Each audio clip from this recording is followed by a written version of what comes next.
want to welcome you to Meadowside Nature Center's Come to Your Senses series, where we are talking with nature experts on what they know about living and learning with the environment.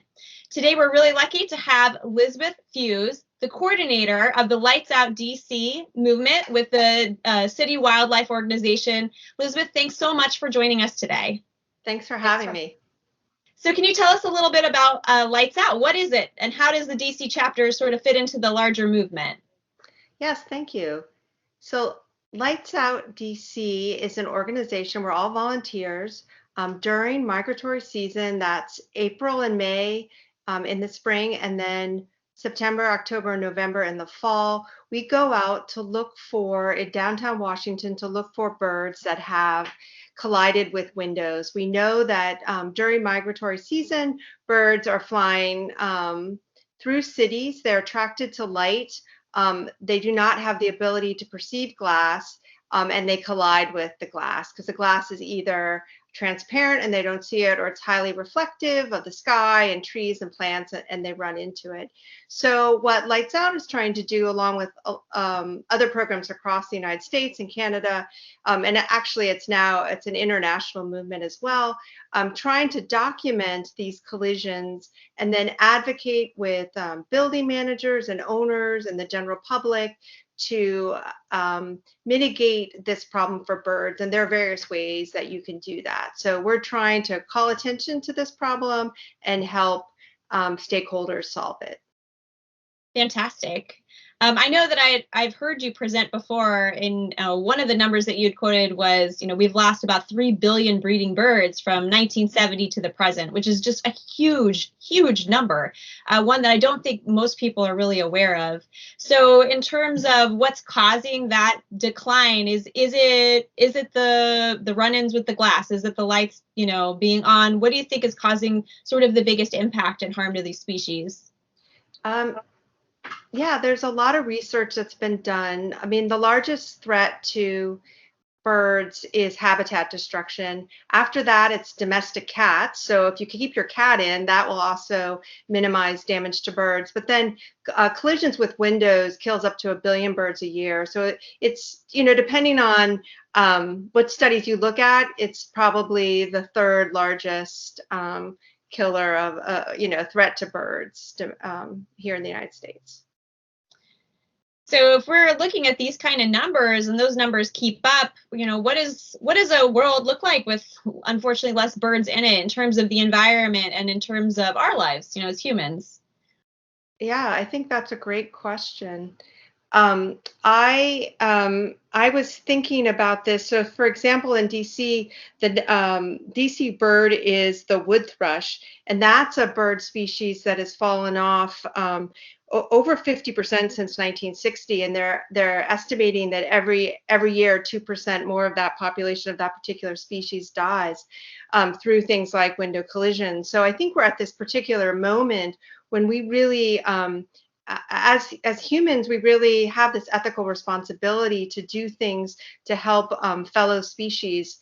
And this is really, in terms of window collisions, there are really demonstrative, solutions that we can implement to arrest this particular problem. So I think we have an obligation and the ability to change this in terms of window collision. So I think we can actually make a difference in terms of this particular threat to species, because it would be a sad world without birds. I mean, I think there are a lot of us that really enjoy birds, have been involved with birds. And so I would really hope that people could see this as an environmental problem that they can make a difference with.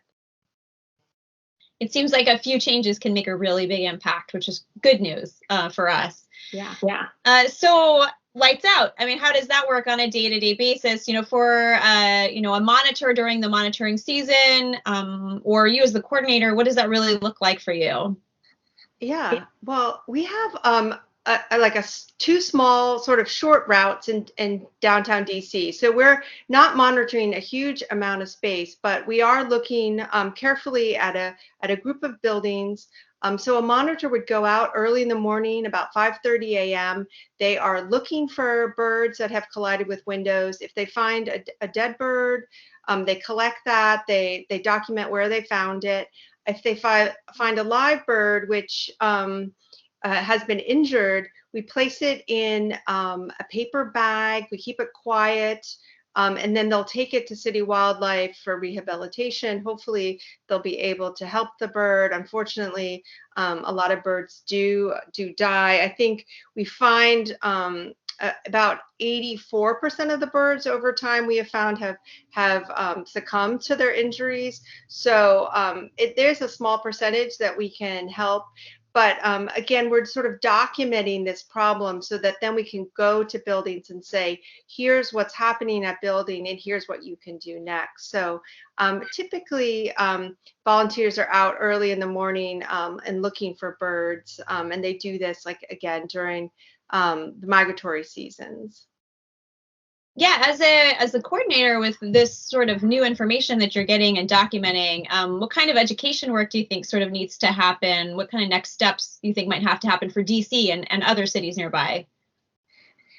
Yeah, well, there's been a big movement towards having legislation in place. So, for example, in DC, we've worked to help get a green building code that includes credits for doing bird-friendly building. So, I think we do a lot of work with architects and buildings to sort of show them what can be done. I mean, it's obviously more cost effective to build buildings that are bird friendly, but you can also mitigate bird buildings after the fact. So one of our big successes is the convention center downtown in DC. They have a glass walkway between two parts of the building where we were finding victims of window collisions, and they of course didn't want that either. So they treated their that piece of walkway with bird-friendly film so that the birds can see the glass. And as a result of that important step that building took, there was an 88% reduction in window collisions at that building. So that's a huge success. So, and we've also had buildings turn out lights, which also helps. The light attracts the birds. So if we can turn that off, that also helps. So I think there is effort and interest in solving this problem. So yeah, we're trying to give people the information so that they can make better informed decisions. Well, that sounds like a great success story, and that's very, very helpful in terms of just, even local homeowners. That's really helpful for them too to know about. So, all right, if you do happen to find, one of these birds alive, and they do end up at city wildlife, what kind of rehabilitation might they undergo, and what kind of percentage, are actually going to be out the door again? Yeah, unfortunately, window collisions cause traumatic brain injury. They cause spinal cord injury. They get, eye problems. They can get fractures. So it really depends on the injury. But there are certain eye injuries, for example, that can be treated. Fractures can be mended.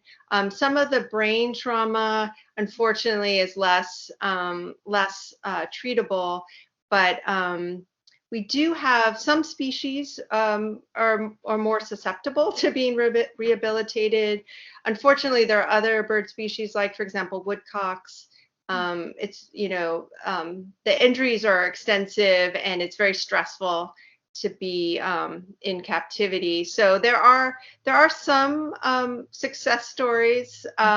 We are able to release birds, so that is always very exciting when we can do that. So for those of us listening to the incredible message that you're sharing with us tonight, we're really focusing at Meadowside on how do we come to our senses and what does that really mean in terms of living with the environment and learning from what you all do. So what would you, impart on us this evening? What do you think we should know really when it comes to what you wish people would do to change the world for birds? Yeah, I love this idea of coming to your senses. I mean, one thing that a lot of volunteers say, and I've experienced this personally, is you never look at glass the same after you've done this work. It's very heartbreaking to find birds that have died. And when you talk to people, a lot of people will be, oh, I've heard a bird hit my window. So I would say that you can make a difference. There are ways, there are studies have been done that if you mark on your window, there's a 2x4 rule. So if you can put, for example, lines vertically or horizontally at a certain distance, that can prevent birds from climbing through windows. So for example, at my own house where I don't have screens on my windows, I take, during migratory season, I take an old piece of soap and I mark the lines on my windows to help prevent collisions. Because I think people really need to understand that all buildings and glass can kill birds. So we're all part of the problem. So I think we all can find small ways. You can volunteer, you can turn off your lights at night. I mean, there are different ways that people can get involved. And like as a parent and as a teacher myself, like I really think it's important to understand that we have agency here, and that I think coming to your senses means that you can really act in ways that are beneficial to birds, because we love them, we enjoy them. They're passing through, like, just starting now, and there's so many hazards to the migrating birds, and I think we could all do our part to try to make that passage a little safer. Well, thank you so much, Lisbeth. Thank you for the message you've shared with us tonight. And we will continue to try and support the great work of Lights Out DC by joining in that movement, turning our lights out at night, using some soap on the windows. That's not too hard to do. So hopefully we'll make a nice change for birds in Montgomery County. Thanks again for joining us, and we'll be watching what comes next for all of you. Thanks so much. So Lisbeth, thank you. That was great. You had so much amazing information to share. Really, really, really appreciate you sticking around for, Sure. for all of the painful